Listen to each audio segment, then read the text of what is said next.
নমস্কার বন্ধুরা, মিনু ছোট রান্নাঘরে সকলকে জানাই স্বাগত। চলে এলাম আজ আবারও একটা নতুন ধরনের রেসিপি নিয়ে। এখানে নিয়েছি পনির। আজ পনিরের রেসিপি বানাবো। পনিরটাকে টুকরো টুকরো করে কেটে নেব। এই রেসিপিটা যে কোনো কিছুর সাথেই আপনারা খেতে পারবেন, যাই দিয়ে খান সেটাই কিন্তু খুব ভালো লাগবে। পনিরটাকে টুকরো করে কেটে নেব এইভাবে। এইরকম সাইজের টুকরো করেছি, একটু বড় বড় সাইজই করলাম।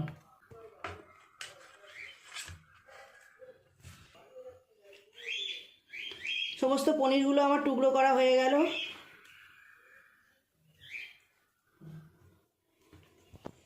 এখানে একটা ক্যাপসিকাম কেটে নিয়েছি, এখানে আছে কড়াইশুঁটি, অল্প একটু আলুও দেবো, আর এখানে একটা বড় সাইজের টমেটো কেটে নিয়েছি। আগে সবজিগুলো ভেজে নেব, তারপর পনিরগুলো ভাজবো।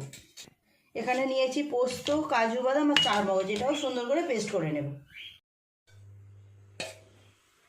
কড়াই গরম হয়ে গেছে, তেল দিয়ে সবজিগুলো আগে ভেজে নেব। আলু,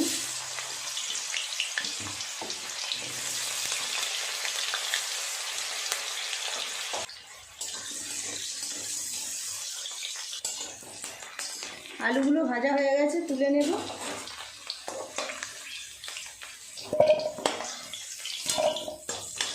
দিয়ে দেবো ক্যাপসিকাম।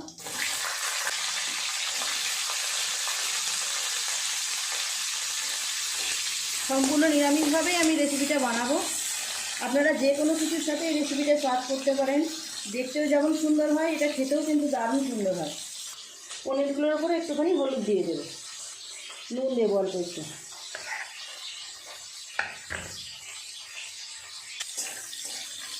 ক্যাপসিকামগুলো ভাজা হয়ে গেছে, তুলে নেব।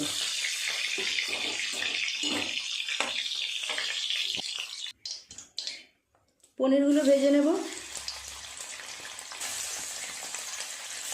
অনেকটা পনির আছে, 400 গ্রাম পনির। আমি একসাথে সব দেবো না, দুবার করে দিয়ে ভেজে নেব।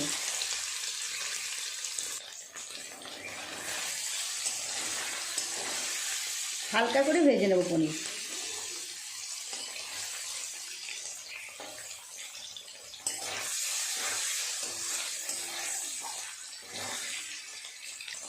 এই পনিরগুলো হালকা করে ভেজে নিয়েছি, তুলে নেব।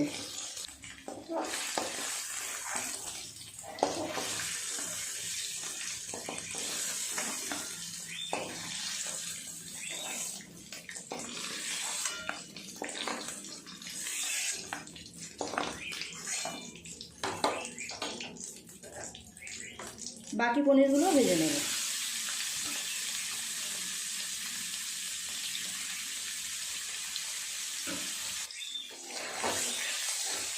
পনির এমন একটা জিনিস, ছোট বড় সবাই কিন্তু ভীষণ পছন্দ করে, আর সবার জন্য ভীষণ উপকারের একটা খাবার।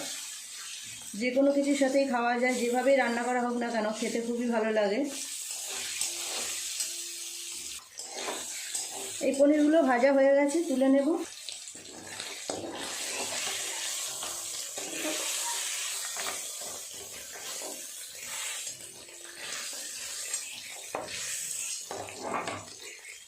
এই তেলের উপরে আরও একটু তেল দিয়ে দেবো। ফোড়নে দেবো জিরে, শুকনো লঙ্কা আর গরম মশলা। ফোড়নটা একটু নেড়ে ছেড়ে ভেজে নিয়েছি। দিয়ে দেবো হলুদ গুঁড়ো, আদা বাটা,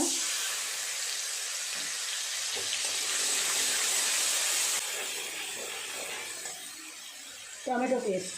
একটা বড় সাইজের টমেটো এইভাবে পেস্ট করে দিয়ে দিলাম। খুব ভালো করে একটু নেড়ে ছেড়ে কষিয়ে নেব। দিয়ে দেব মটরশুঁটি।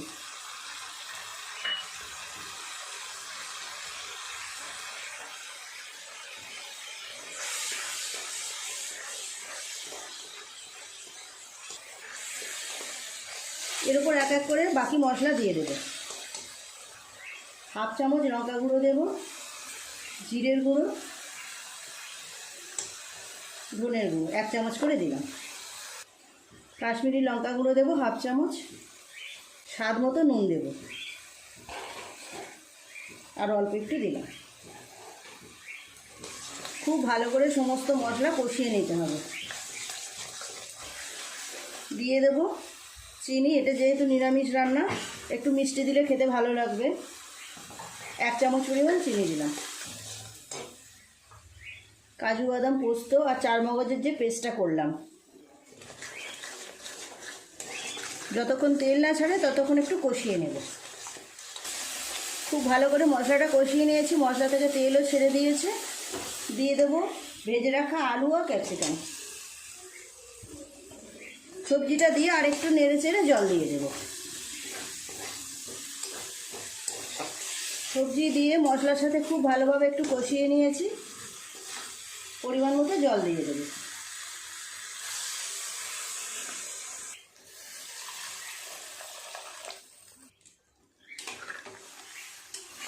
একটু চাপা দিয়ে রাখবো।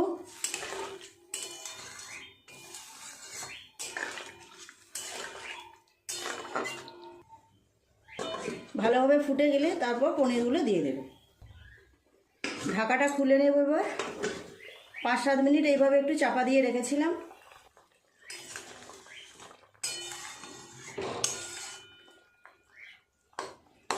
আলু ক্যাপসিকাম সিদ্ধ হয়ে গেছে। ক্যাপসিকাম তো নরম, তাড়াতাড়ি সিদ্ধ হয়েই যায়। আলুও সিদ্ধ হয়ে গেছে, ভালোভাবেই নরম হয়ে গেছে। দিয়ে দেবো ভেজে রাখা পনিরগুলো।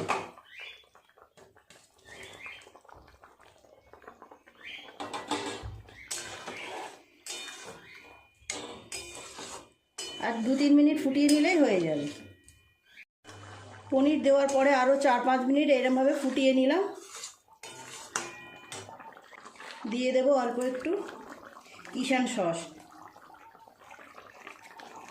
এই রেসিপিতে এরকম একটু সস দিলে খুব সুন্দর একটা গন্ধ আসে, খেতেও খুব ভালো হয়। দিয়ে দেবো কাসুরি মেথি।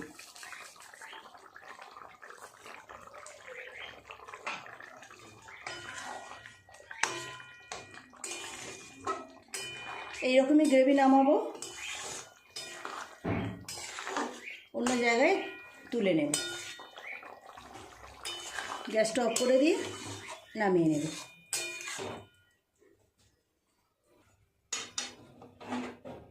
কেমন দেখতে হয়েছে দেখুন, যেমন সুন্দর দেখতে হয়েছে, গন্ধ কিন্তু দারুণ বের হচ্ছে।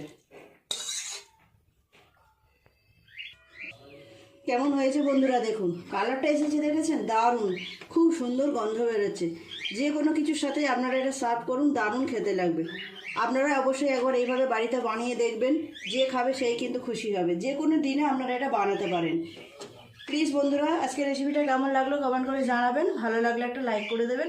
আমার চ্যানেলটি এখনও পর্যন্ত যারা সাবস্ক্রাইব করেনি, আমার চ্যানেলটি সাবস্ক্রাইব করে পাশে যে বেল ঘন্টিটা আছে সেটা অবশ্যই ক্লিক করবেন। তাহলে যখনই আমি এরকম সুন্দর সুন্দর ভিডিও আপলোড করব, সবার আগে তা আপনার নোটিফিকেশনে পৌঁছে যাবে।